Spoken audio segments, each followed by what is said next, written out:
Monsieur Eric Harding. Voilà, bonjour, c'est Monsieur Eric Harding.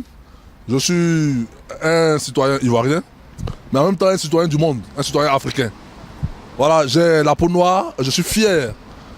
Voilà, on vient de me poser une question de savoir qu'est-ce qu'on pense de l'économie africaine. Eh bien oui, l'économie africaine, elle est énorme. Elle est sous terre. Elle n'est pas exploitée. Et il faut qu'on le fasse dans ce 21e siècle. Quand je regarde le Mali, là où il y a une élection entre deux candidats, Soumaïla Cissé avec Ibeka, qui n'arrive pas, il faut qu'il trouve la solution pour le Mali. Un territoire de près de 1 200 000 km², et dont un tiers de ce territoire est utilisé par le peuple malien, alors qu'il y a une zone désertique où les richesses sont immenses. Il faut que le Malien se réveille. Il faut que l'Afrique se réveille. Quand on regarde la Côte d'Ivoire avec le café cacao, le binôme café cacao, avec toutes les richesses disséminées partout, le coton, l'anacade, je dirais plus. Quand on regarde tout cela, on a pitié pour nous les Africains. Quand on regarde le Bénin, le Togo, où il y a du bauxite, en Guinée, du bauxite, du fer, ces pays qui n'ont pas encore été exploités et qui sont vraiment sous la garde. Ils sont complètement enfouis sous terre par rapport à l'impérialisme. Il faut que nous nous réveillons. Il faut que nous nous éveillons. Mais cela passe par nos leaders, nos gouvernants. Et c'est à eux de donner l'exemple à travers la bonne gouvernance, la démocratie. Tantôt, vous m'avez parlé de l'économie africaine, mais l'économie africaine, c'est quoi? C'est d'abord la monnaie. Pour être souverain, il faut avoir une monnaie. Or, l'Afrique, nous n'avons pas de monnaie. Nous n'avons pas de monnaie, nous avons une monnaie qui nous a été léguée par la colonisation.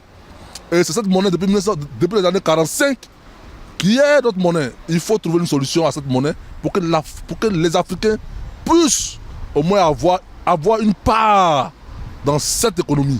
C'est-à-dire quoi? Qu'ils aient le côté social, qu'ils aient le développement, l'investissement qui va créer de l'emploi. Ça passe par une monnaie souveraine. Cette monnaie, je pense que 14 pays africains coupés en deux zones. 14 pays africains francophones coupés en deux zones, la BEAC et la BCAO, de deux banques qui sont dirigées par deux gouverneurs français, il faut que l'Afrique prenne conscience.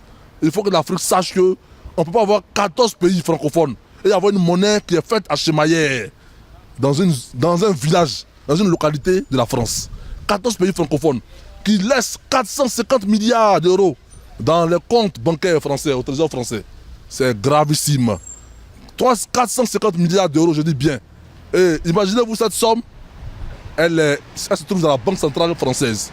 Mais c'est grave parce que comment vous pouvez vous développer quand vous savez que vos monnaies de change, qu'on appelle les réserves d'échange monétaire, sont dans une banque centrale d'un pays qui n'est qu'un pays de 600 000 km² et qui commande près de 14 pays francophones à travers sa monnaie.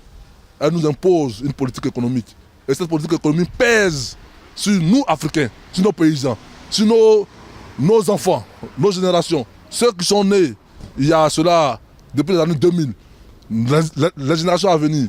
Comment est-ce que nous pourrons nous développer quand on sait qu'au niveau de la monnaie, nous sommes déjà viciés, nous sommes déjà occupés. Nous n'avons pas de politique monétaire. Entre la BEAC et la BCAO, il n'y a pas de monnaie, il n'y a pas d'échange. Vous allez au Cameroun avec un billet CFA franc et quoi de la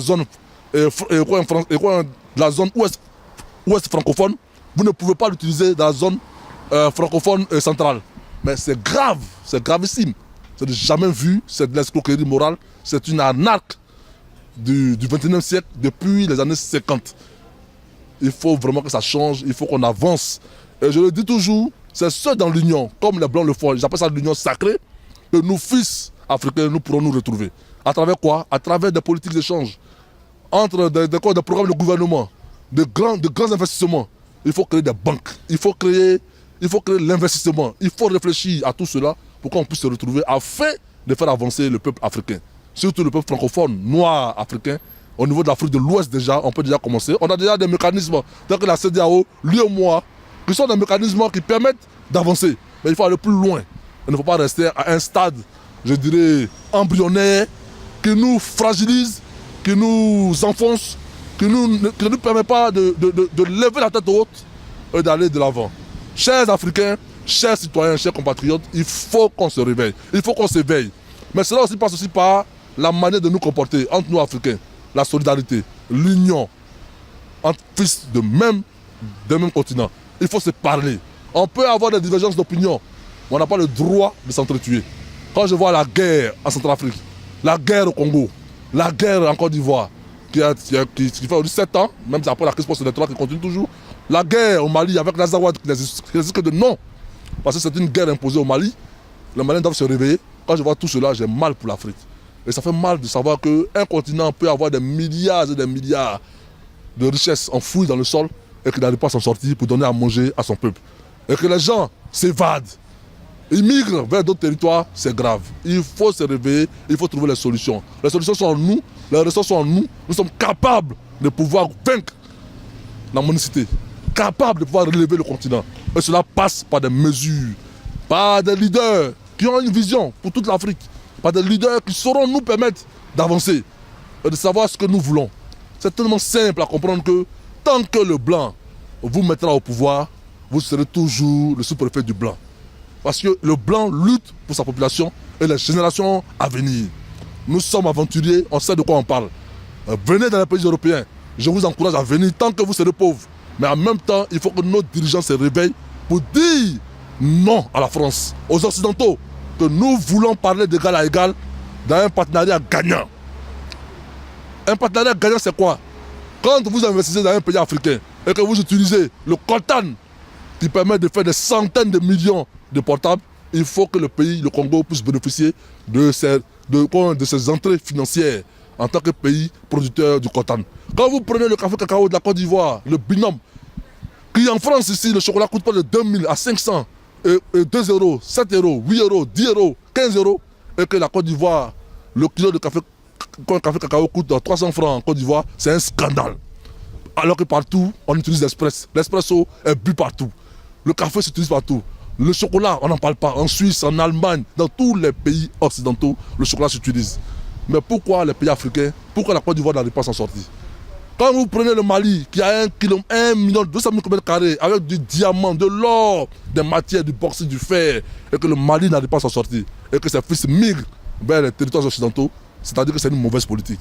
Il faut prendre conscience, en tant que président de la République, en tant que leader, pour faire avancer l'Afrique. Et cela passe par la communication, par le dialogue entre opposants, entre fils des mêmes pays. C'est pour ça que je demande aujourd'hui à Ibeka et à Ismaël Cissé, 2 fils du Mali, de s'entendre sur l'essentiel. Si l'Allemagne arrive à travers une coalition à diriger l'Allemagne, cela est possible dans les pays africains. En Côte d'Ivoire, cela aussi est possible. Parce qu'aujourd'hui, on nous annonce la libération de nos leaders. Moi, je suis fier qu'il y a eu cette libération de nos leaders. Mais en même temps, il faut continuer. Il ne faut pas s'arrêter là parce qu'il y a encore d'autres fils ivoiriens qui sont en prison. Et pas des moindres. On veut une réconciliation, il faut aller à fond dans la réconciliation nationale. C'est pour cela que j'en appelle à toutes les consciences, à toutes les personnes qui sont en Côte d'Ivoire, à tous ceux qui peuvent avoir une parole. L'heure n'est plus au débat, aux discussions, aux palabres. L'heure est à la recherche du bien-être de l'Africain. De l'Africain francophone, de l'Africain noir, de l'Africain de tout le continent africain. C'est ça, il s'agit de ça, d'une lutte pour avoir ce qu'on appelle des conditions meilleures sociales, des conditions d'épanouissement. Tout cela à travers quoi? À travers une vision, à travers une manière de penser, à travers une réflexion profonde, à travers de l'investissement, à travers la prise de conscience de nos politiques pour les citoyens de l'Afrique. Alors je vous remercie, c'était tout juste pour vous permettre de comprendre un peu l'actualité mondiale, mais surtout africaine, parce que moi je viens de l'Afrique, je suis fier de mon continent, je dis toujours que oh, yes we can, oui nous pouvons Africains, c'est possible, si nous avons cette force, ce courage, cette solidarité, cette union en nous, et cette sagesse, maturité qui est africaine, qui circule dans notre sang, parce que nous sommes humanistes, nous sommes généreux, nous aimons. Donc il faut s'aimer pour aller de l'avant, main dans la main. Je remercie toute l'Afrique et tous les fils africains. Que Dieu nous bénisse. Et good night, et good journey, good job, God bless you, people African. Tomorrow never die, on s'attrape. Que le Seigneur vous bénisse. Allez, bye.